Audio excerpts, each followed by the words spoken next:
The information provided in this podcast episode is for entertainment purposes and is not medical advice. If you have any questions about your health, contact a medical professional. This content is strictly the opinions of Lucas Aoun and is for informational and entertainment purposes only. The references, claims, and scientific information linked to any products are only applicable to those listeners who are based in the US. If you are outside the US, this information does not apply to you. It is not intended to provide medical advice or to take the place of medical advice or treatment from a personal physician. All viewers of this content are advised to consult with their doctors or qualified health professionals regarding specific health questions.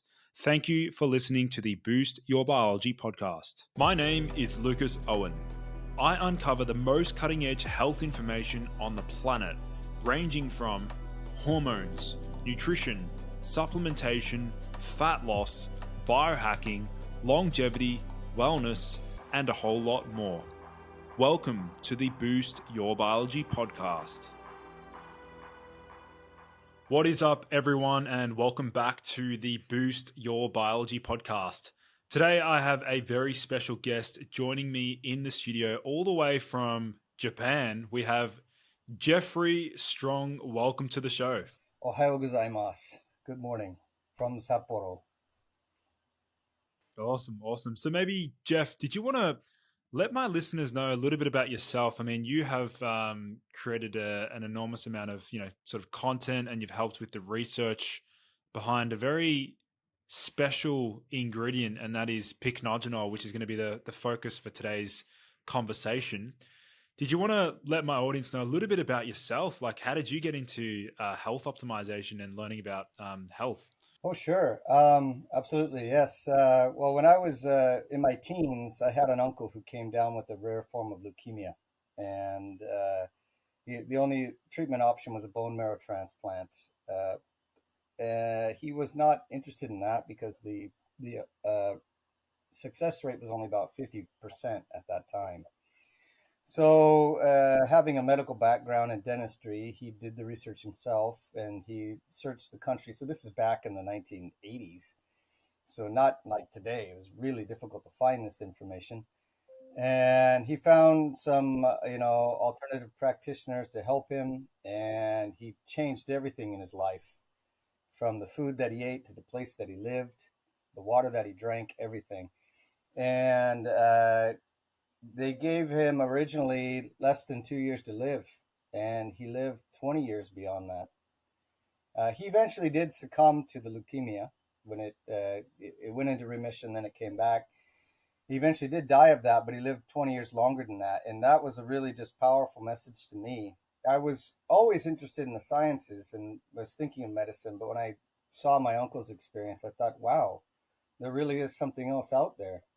Because in my family, I grew up taking allergy and asthma medication from as long as I can remember. And so this led me on that path. And now that brought me to Bastyr University in a long roundabout way. And I got my degree in naturopathic medicine. I still maintain my naturopathic physician's license in the state of Washington, a member of the American Association of Naturopathic Physicians.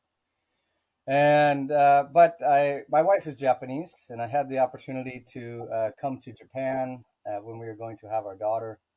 And during that time, when I was researching the state of alternative medicine in Japan, I met up with Horfeg Research, the manufacturers of Pycnogenol.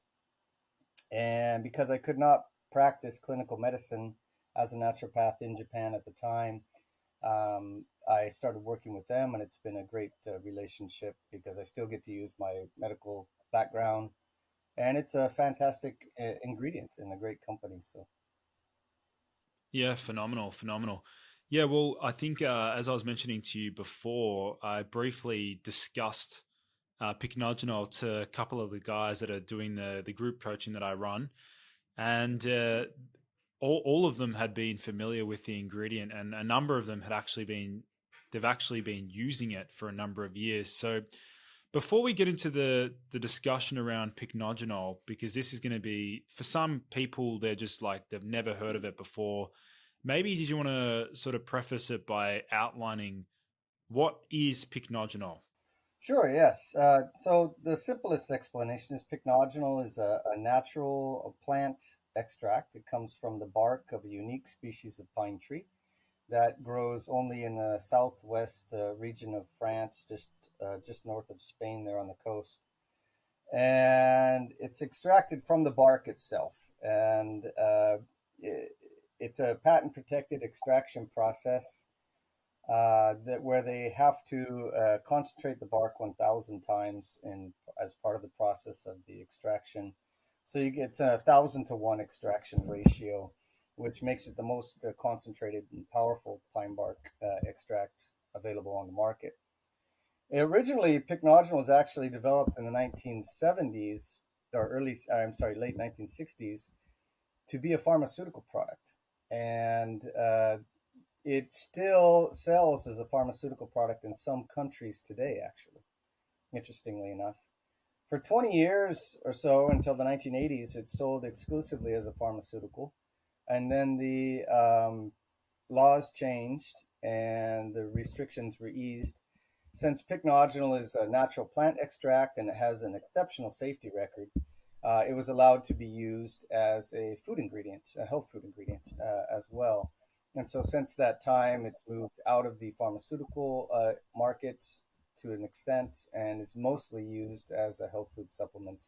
But it's interestingly enough, there is no pharmaceutical grade and food grade. It's everything is the same pharmaceutical grade. Yeah, yeah, no, that's well, I mean, when it comes to natural medicines and herbal extracts, I mean, I think I briefly mentioned to you last time that I'm a qualified naturopath. You're also naturopath as well. Yes, yes, yes. Yeah, so like when it comes to understanding herbal medicine, I mean, I was sort of torn between my dad as a pharmacist, whether I go down sort of that route or do I take the more natural route, which is the route that I still believe there's a time and place for both modalities. Like they're definitely Oh, absolutely. so. Yeah, with the extraction process, this is something that I have learnt over the years that this needs to be taken very seriously when it comes to herbal medicines, because you would also understand this is that not all herbal extracts are created equal. Um, yeah, like for example, isolating the active constituents, like both you and I know that it really comes down to that process. So what about this pine bark, this pycnogenol, makes it superior to the other ones on the market? Well, the extraction process is huge. It's a patent protected extraction process, and I already mentioned it's the 1,000 to 1 extract. The other parts that I can mention that I won't get in trouble for are that it is basically a water and ethanol based extraction process, which is important. The ethanol is an important aspect that helps to extract certain molecules out of the bark that cannot be adequately extracted with just a water extract, whether it's heated or pressurized or whatnot.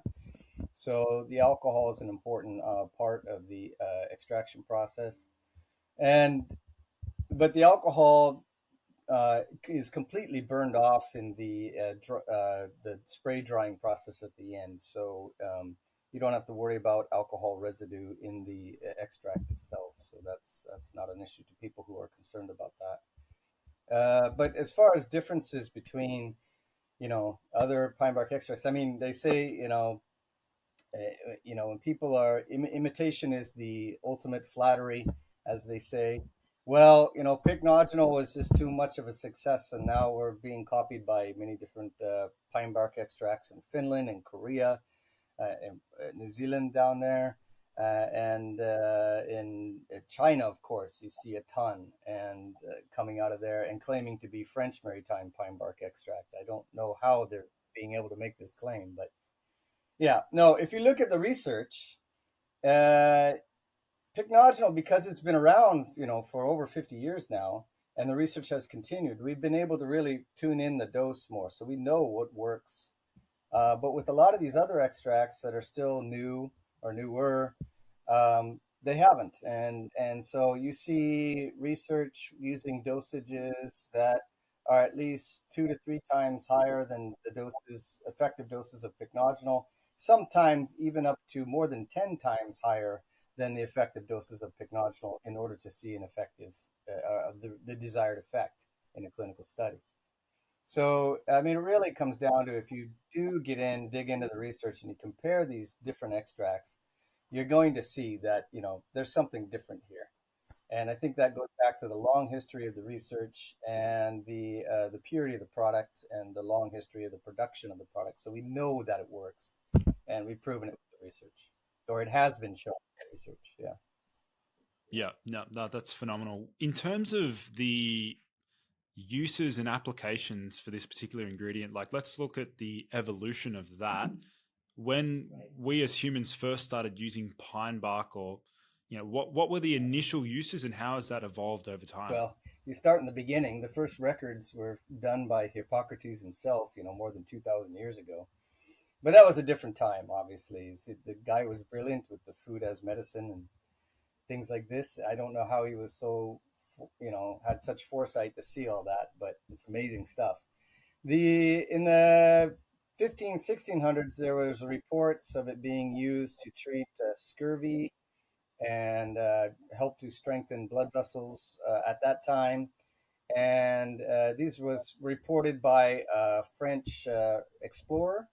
And so at Bordeaux University, when they were doing the early research with the pine bark extract there, this is the route that they went down. And so they developed pycnogenol as a pharmaceutical to improve the health and the function of the cardiovascular system. In other words, the blood vessels themselves, to strengthen them and to help them to function better, to have better blood flow. And for about 20 years, essentially, that's mainly what it was used for, different blood vessel related conditions, chronic venous insufficiency, swelling, edema, also diabetic retinopathy, because while it is an eye condition, it's basically the blood vessels in the eye that's the problem. And so there's quite a bit of research around that at the time, showing good efficacy. It was even actually for a short time pharmaceutical to treat diabetic retinopathy in Greece for a while.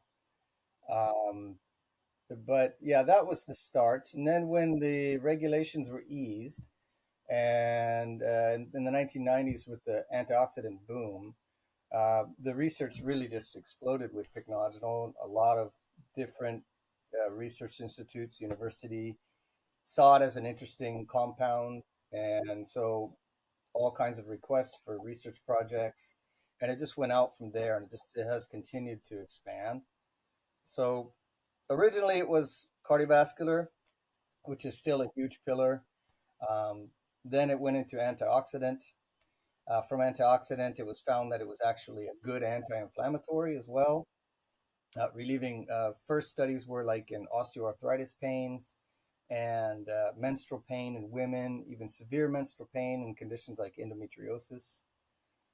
Then pain related to sports and exercise. And later research out of that, it was found that pycnogenol actually gets into the joints itself, and it actually helps to regenerate hyaluronic acid in the skin in particular.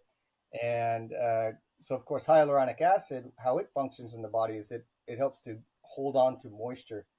And so this is good for the lubrication of our joints, but also the moisture content in our skin. Very, very important actions. So yeah, these are the kind of the progression of where the research has gone.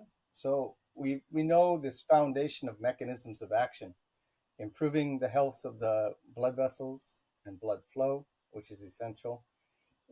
Antioxidant is one of the most powerful natural antioxidants. Anti-inflammatory in multiple clinical studies in multiple conditions.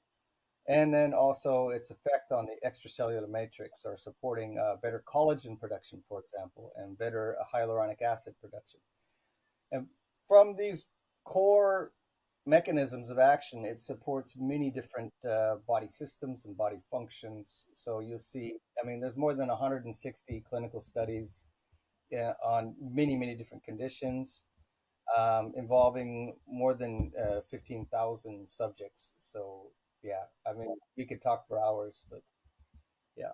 Yeah, no, it's incredible, and I think I would say a majority of my audience would probably know about pycnogenol in the context of athletic performance and also improving, blood flow during a workout and assisting with that the chase that every single guy is after, which is the workout, the pump in the gym. So maybe do you want to sort of expand upon its ability to improve circulation and blood flow? I was sort of saying to the guys this morning that um, we can improve blood flow by different pathways, right? We can improve like the elasticity of the arteries. We can improve, the actual production of nitric oxide. So maybe do you want to sort of expand upon how it actually helps with blood flow? Absolutely, yeah. No, this is a very important, and I think it's the most important action of pycnogenol, really, because even in Chinese medicine, the idea of stagnation in the body promotes disease. It's absolutely true. If you're not having proper blood flow to your organs, whether it's your kidneys or your liver, or it's not going to function well, and it's going to promote disease. And this was a very important finding that really is a big aspect on how pycnogenol supports the cardiovascular system and the whole body, for that matter.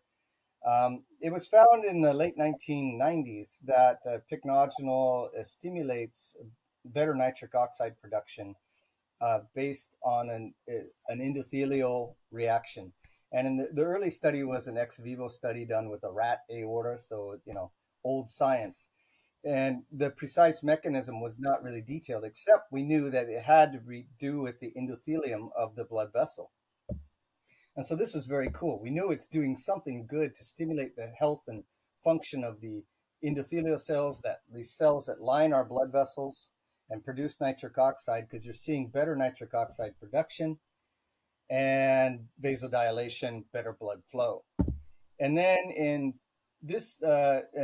2007, there was a pharmacological clinical study that was conducted out of Hiroshima University that we knew absolutely nothing about until it was published.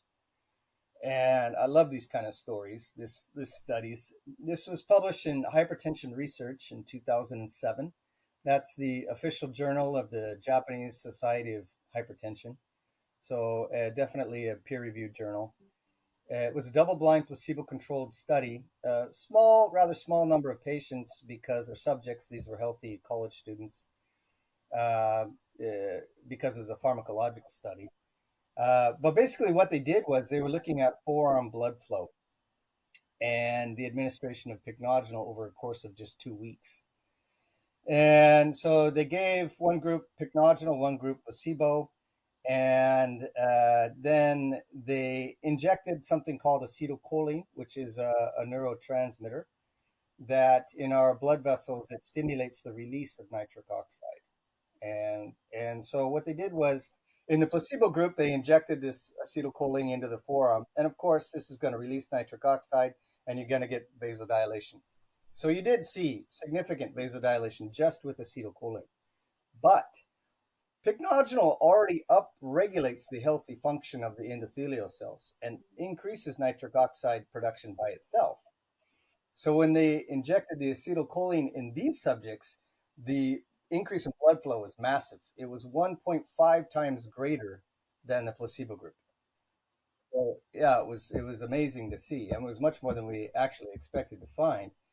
And the more important thing about this was they also added some compounds that negate the function of the eNOS enzyme, which is endothelial nitric oxide synthase. This is the enzyme that produces nitric oxide. And when they put in an eNOS blocker, the effect was completely negated. What's that? I'm curious to know because I think I've seen that eNOS blocker compound used in studies. It's not called Aoun or something. What it? Yeah, so when they injected that into the forearms of these gentlemen, it completely stopped the vasodilating effect. And so it really told us that pycnogenol is working to stimulate the activity of the enos enzyme, and it's also possible that it could be stimulating better generation from a genetic level, increasing the amount of the enos enzyme available as well, because we're seeing quite a significant increase in the amount of nitric oxide that's the body is able to produce. Did that form the basis of further research around like blood pressure control or blood pressure management as Yeah, well? those studies were actually going on at about the same time. Many of them were, because now there's well more than 10 studies related to blood pressure, even before we knew the precise mechanism. And but we were seeing the clinical effect, and particularly you could see in low to moderate high blood pressure, had a good effect. Extreme severe hypertension, you need strong pharmaceutical help for that. But pycnogenol was shown to safely and effectively decrease significantly high blood pressure. And this is due to that increasing nitric oxide production, vasodilation. Automatically, your blood pressure is going to go down. But interestingly enough, people who have low blood pressure, it does not make them bottom out further. So this is kind of that, these natural compounds have a certain synergy with our bodies. They resonate well with our bodies because we've been consuming them, maybe not in the form of pine bark, but the components in pycnogenol are procyanidins, which can be found in a lot of foods. And then there's many other organic acids that work in synergy in the extract, but these organic acids can also be found in many different foods. So the compounds in pycnogenol our bodies are used to. So it has like a very, very, very low adverse effect rate, very, very high safety rate. So it naturally helps to lower high blood pressure, but it won't bottom out your blood pressure if your blood pressure is already low. Well, speaking of the adverse, like the toxic limit for pycnogenol, I'm curious to know about like what is the longest human clinical trial that's been conducted on pycnogenol? Yeah, that's a great question. The research is continuing now, so it may be going even longer, but it's an ongoing observation study, so it's not like a placebo-controlled study, but the study has been going on now for 6 years, and it's looking at patients who had deep vein thrombosis. So this is a blood clot in the deep veins inside your leg usually, and this can cause a lot of damage to the blood vessels, to the veins, and it also puts them at extremely high risk for having another blood clot. And there's really no good treatments to prevent the second blood clot from happening. So pycnogenol has been studied with these subjects. The study, again, going on for 6 years now, using 200 milligrams a day. This is a very high dose for pycnogenol. Typically in capsule form, it's listed as like what, 50 milligrams or so? Yeah, I think it depends on the market that you're in. In Japan, you can find it as low as like 30 or 40 milligrams, but in the United States, the Singapore area, I know 100, 150 can be quite common. But yeah, so 200 is on the high end.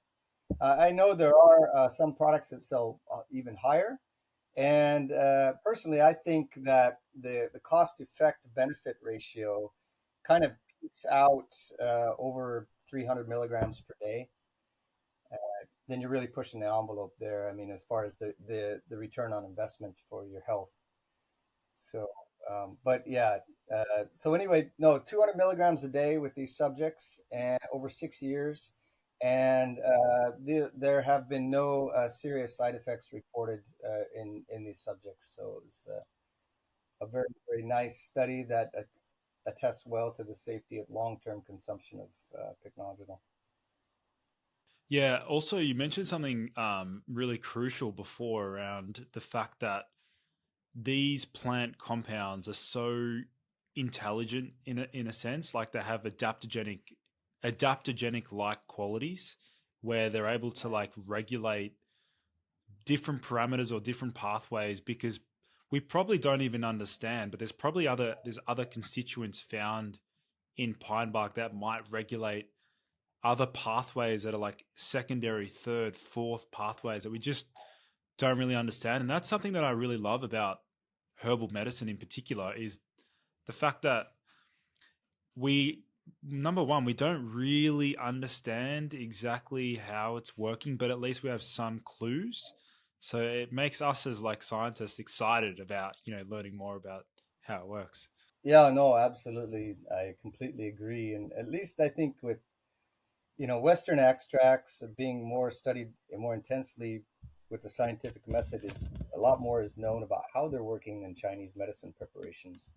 Because Chinese medicine preparations have so many different mixtures, and not that they don't work, so to say, but how they're working is, we don't know, but they work. So, with Pycnogenol, we know, again, it's a completely natural extract, and so it has a mix of all the natural components in the bark, that were naturally put there in the bark by the tree as basically as their immune system to protect itself from the high stress of UV radiation, from insects and things like this. But these have profound effects in our body by stimulating more nitric oxide production, by having very significant antioxidant protection that helps to actually protect that nitric oxide that is being generated and prolong the life of the nitric oxide. So you have longer action of this in the body. Well, that's the other point here, is that nitric oxide, the half life in the body is like a few seconds, right? Exactly. And if you have a lot of inflammation and free radical stress in your body, which of course is going to happen when you're exercising, you're going to break down that nitric oxide even faster, which is going to limit the blood vessel's ability to dilate. So this is where Pycnogenol has a key role, particularly in athletes, in helping to sustain that long-term maximize vasodilation to supply the muscles with the energy drinks that they're drinking. They need that sugar delivered to the muscles. So you need the blood flow to do this. And so this is where, and then the oxygen, of course, to produce the ATP. And, this is all part of that process. And that the blood flow component is so key to that. And the antioxidant support helps to do that too. What about in terms of synergistic ingredients that's been typically stacked alongside or combined alongside Pycnogenol? What have we typically seen there? Yeah, long history of the ingredients. So you see it used and actually studied with many different things. Some of the standouts that would be pertinent to our conversation would be the branched chain amino acids, also other vasodilating amino acids like citrulline and arginine, combines very well with these. There was some studies out of a company in Japan. They use a formulation related to this. And they've actually done 3 studies, and one in triathletes. And they showed that taking the product with this kind of formulation for 4 weeks significantly boosted performance, shortened their triathlon time, but it also significantly improved their VO2 max over the course of compared to a control group who was taking another different sports drink, but did not have the branched chain amino acids in Pycnogenol. So very interesting findings. And then they've also studied the same formulation in professional cyclists and found that they had better performance, training endurance, and then also speeding their recovery after their performance. So very, very good effects with this type of combination. It also works well, or has been shown to work very well, with other antioxidants like vitamin C, vitamin E, lutein, coenzyme Q10. Um, there's an antioxidant synergy that goes on in the body. They support each other. And Pycnogenol being such a powerful antioxidant, you can see that it even has a glutathione sparing effect, where yes, glutathione is our body's most important naturally produced antioxidant, very, very powerful, important and needed for detoxification processes. So if you can spare this, say with the use of pycnogenol, then this helps to support your body's detoxification systems, repair systems, and everything by sparing glutathione as well. And so, yeah, combination with other antioxidants with pycnogenol. Pycnogenol has been shown to recycle vitamin C and vitamin E as well. Have great synergy with the coenzyme Q10 and lutein carotenoids, for example. Yeah, that's incredible, and it makes a lot of sense if it has a sparing effect on like glutathione, how that's going to lead to improvements in overall health, detoxification, like you said, but also just general like immune function. And that's actually going to be my sort of next point is, has there been any focus on pycnogenol's impact in terms of how it affects the immune system? Yeah, it's an interesting aspect that would be worth looking into in more detail because we have there have been some studies published that we've seen using pycnogenol in subjects who have like the common cold. So these are common, viral infections, and taking pycnogenol immediately on the first day of the cold significantly shortens the duration of the cold. Whether this is pycnogenol by itself or in combination with vitamin C and zinc. Uh, Both studies showed a significant shortening compared to people who relied on cold medication alone. So there is that effect. And again, I think it's kind of like this adaptogenic effect that we're seeing, where it's been shown that the metabolites of pycnogenol accumulate in certain tissues in our body, including the endothelial cells, who are boosting nitric oxide production. In the red blood cells, it's carried throughout the body, but also in the white blood cells. And what it's doing in the white blood cells, it's having that adaptogenic effect where if you're having a hyper chronic immune reaction like allergies or autoimmune condition, we see that it is decreasing the overreactive immune system and decreasing inflammation in these conditions. But if in the case of an immune where an acute immune response is needed, like an acute infection, we see people who take pycnogenol, they recover much faster. So clearly, pycnogenol is boosting immune function and supporting the health of the acute immune response in that respect. We also see faster wound healing with pycnogenol as well. So would be related to that as well. So it's kind of an adaptogenic effect that is seen when you look at the different research that's been published. What about in terms of because I'd imagine, Jeff, you're pretty much on the cusp of new research that's coming out on pycnogenol. Is there an area of research that you would personally like to see more of in relation to how pycnogenol affects the human body? Um, yes, well, trying to keep, I mean, the pace that research is exploding, these days. I'm sure, Lucas, you agree. It's just hard to wrap your head around. It's very difficult to keep on top of the pulse of things. But one area that is absolutely exploding these days is related to the microbiome.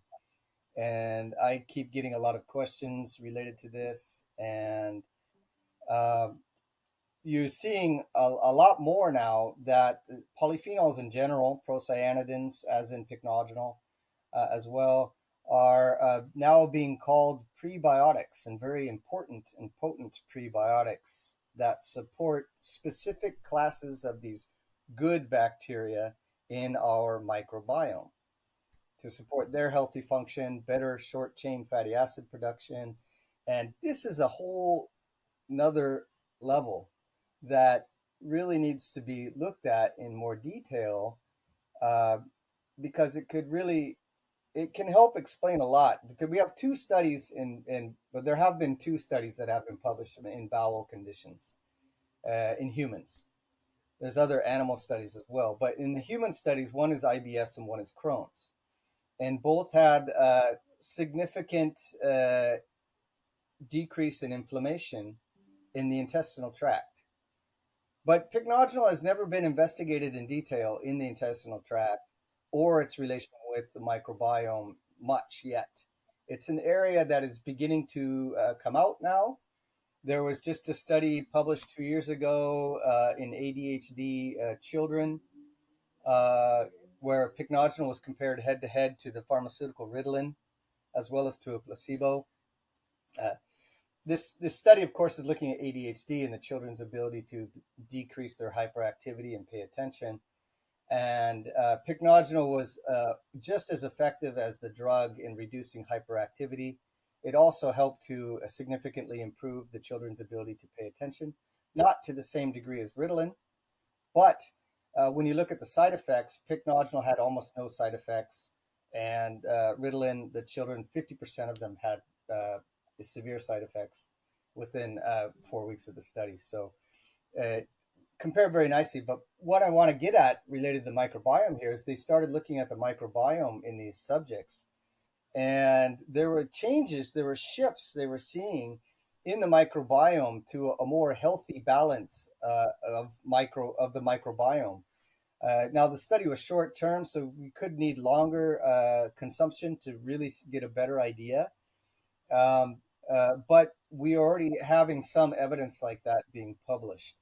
So it's clear that pycnogenol is having some type of important prebiotic effect that is promoting a healthier microbiome as well. So this adds to another layer, a deeper layer of how pycnogenol is supporting full body health by supporting a healthy microbiome. This really doesn't surprise me because we see this effect occurring with a range of other botanical herbs and another, range of other antioxidants on the market. And I do think that area of research is going to be super exciting to understand more mechanistically, like maybe first of all, its metabolites. So pycnogenol would have some unique metabolites that maybe interact with the microbiome and get activated, similar to what we see now with urolithin A from pomegranate, like similar sort of effect there on the gut microbiome. So I think that's an exciting space, and I'll have to keep my eye out for any future research there to share with my audience in that regard. Yeah, absolutely, and it's gonna just explode in the next 10 years, I think, research related to this.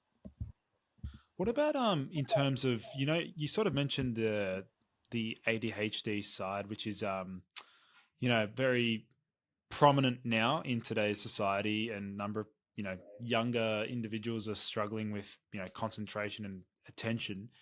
With that particular study, obviously, if we compared it to like medication like methylphenidate, Ritalin, that drug there in particular has a pretty well defined mechanism of action in terms of how it's affecting dopamine, increasing dopamine release, or inhibiting reuptake. What are the potential mechanisms behind how pycnogenol may be assisting the ADHD children? Yeah, there was actually an earlier study that was conducted in 2004, published in 2006. There were actually at least 3 different publications related to that study that came out. And it was the first study. It was a placebo-controlled trial again, looking at children in ADHD. And they used 1 milligram per kilogram of body weight, which is a pretty standard dose. And they only gave it to them for 1 month, but it had a very significant effect, significantly improved the children's ability to pay attention and decrease hyperactivity. They actually even saw improvement in test scores in the course of this study. And they looked at to try to find different mechanisms of action. So they saw a balancing of the neurotransmitters, so like epinephrine, norepinephrine, and dopamine. And they saw these return back to the normal levels of towards the normal levels of a healthy child. And also they did see a significant antioxidant effect playing a role here, where they looked at the oxidized DNA in the urine, and they could see a significant reduction in the amount of oxidized DNA in the urine. And these benefits all unfortunately disappeared. They did a 4-week washout period, and they retested again. And these benefits went back to baseline, unfortunately, after stopping taking pycnogenol. So it showed two things. One, that pycnogenol is working in can be a very good alternative, say, to like Ritalin or methylphenidate, helping to rebalance neurotransmitters, supporting free radical stress, fighting against free radical stress, and by these actions helping to normalize the children's behavior and increase their ability to pay attention. And it also showed its safety, definitely, in these children. And then lastly, that it works best if continuously taken on a daily basis in that case. Yeah. Yeah. No, that makes a lot of sense. So in terms of we sort of briefly touched on typical dosages and how best to utilize it. Again, just putting this out there for my audience, there will be a link to a product called Modex. That will be linked in the video description down below. If you do want to try Pycnogenol in combination with some other very powerful synergistic ingredients, you will see that linked in the podcast show notes down below. But Jeff, did you want to sort of maybe outline typical dosages that have been, utilized by a number of different, cohorts of the population? Sure. Yes. Well, again, the standard dosing that you'll see on the pycnogenol.com website is 1 milligram per kilogram of body weight in order to see the benefits reported. And this is, yes, it's a good typical dose.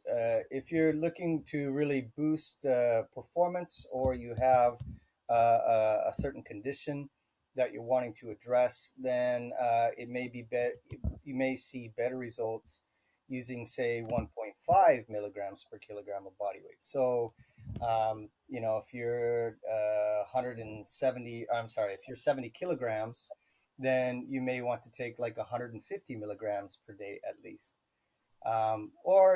Luckily, the safety of pycnogenol is well proven in long-term studies, as we discussed, taking pycnogenol daily over 200 milligrams over 6 years, for example.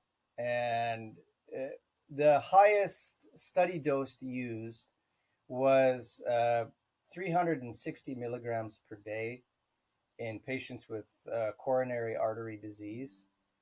And again, increasing the dose did not increase the rate or the severity of side effects in this study. And side effects they're mild and transient in most cases.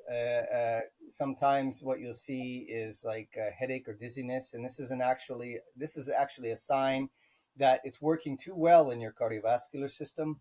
You're getting too much vasodilation, and blood flow to the head is increased, leading to these types of symptoms. Some people, if they take it on an empty stomach, just like with basically any other supplements, it can irritate the lining of their stomach. These are the common side effects reported with pycnogenol. Yes, I kind of lost my track of thought there. No, that makes a lot of sense. With the cycling, typically what I recommend when I'm sort of consulting is, and with most herbal products, some amino acids I typically suggest people stay on for quite a long time. For example, taurine, I love that particular amino acid. Glycine's another fantastic, longevity amino acid. In terms of a cycling protocol for pycnogenol, is it sort of typically best like 8 weeks on, 2 weeks off, or what are your thoughts there? Yeah, well, this would be my personal thoughts. I mean, it hasn't really been studied for that to find the optimal dosage regimen in a controlled setting. But yes, I think it's good to give the body a break every now and then you see the response. Quite often people take pycnogenol for a long time and they think, well, I'm feeling great. I don't think I need it anymore. And then they stop. And then they realize after a couple of weeks, oh, that's why I was taking it, because it all comes back, right? So, but it's good to experience that.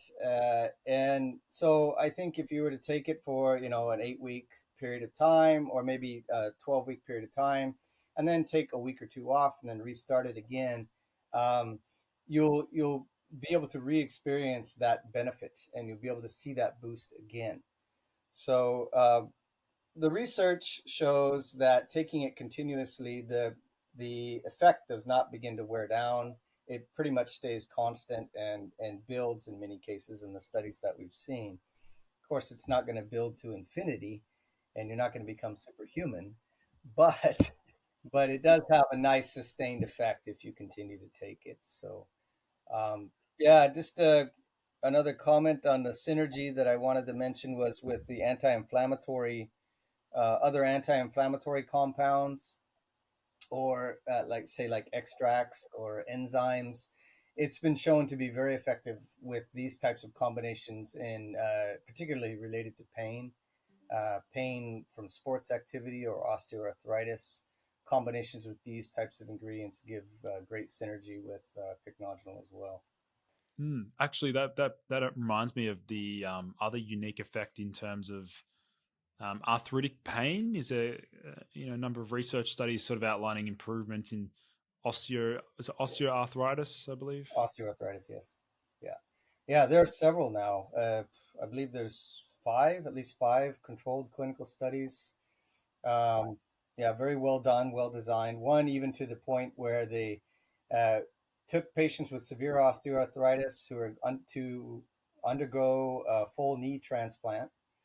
They gave them a high dose of pycnogenol, 200 milligrams, 3 weeks before the surgery, and then they got the knees. They got the knees after the surgery, and then they looked in the knees, and they were able to find that the metabolites of pycnogenol and some of the phenolic acids in pycnogenol themselves were accumulating in the synovial fluid in the knee, and they were directly decreasing inflammation in the chondrocytes in the knee.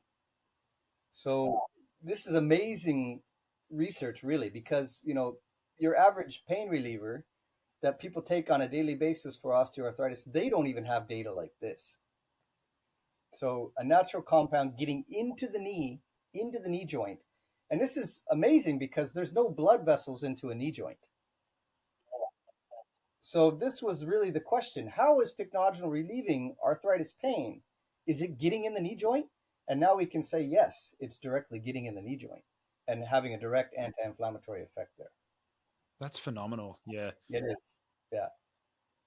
Jeffrey, I mean, we've covered an enormous amount of. You've done a fantastic job at covering, majority of the studies. You've outlined it in great detail. I'm sure my audience has a better understanding about what pycnogenol is and how they could potentially leverage its unique health benefits.